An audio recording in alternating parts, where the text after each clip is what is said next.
এমন অনেক কিছু ঘটে যায় যেটার উপর আমাদের কোনো হাত থাকে না, তো যেটার উপর আমার নিয়ন্ত্রণ নাই সেটা নিয়ে আমি উদ্বিগ্ন হয়ে লাভ আছে?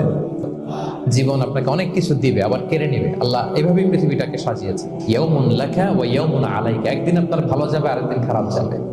ওয়া তিলকাল আইয়ামু নুদাবিলুহা বাইনান নাস।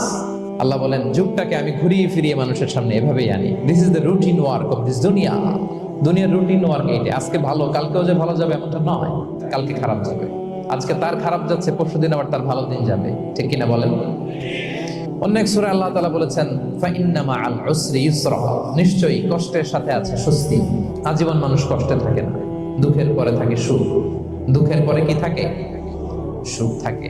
এজন্য উদ্বিগ্ন হওয়া যাবে না। বিষ্ণু ইসলামের জীবনী থেকে আমরা এটাই শিখি, উদ্বিগ্ন হওয়া যাবে না। তিনি বলতেন, ওয়া আলাম আন্নামা আসাবাকা লাম ইয়াকুন লিয়ুখতিআক ওয়া মা আখতাআকা লাম ইয়াকুন লিয়ুসিবাক রুফিআতিল আকলাম ওয়া জাফফাতিস সুহুফ।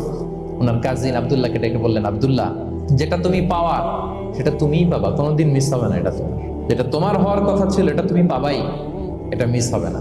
আর যেটা তোমার নসিবে নাই, যেটা তুমি পাবা না, গোটা বিশ্বের সব ক্ষমতাকে হাতের মুঠোয় আনলেও সেটার দেখা তুমি পাবে না।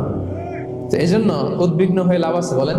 না। আমরা আমাদের সর্বোচ্চ চেষ্টাটুকুন করব, তারপর ফলাফলের জন্য আমরা ভরসা রাখবো, নির্ভর করবো একজন সত্তার উপর। আওয়াজ করে বলেন তো, তিনি কে?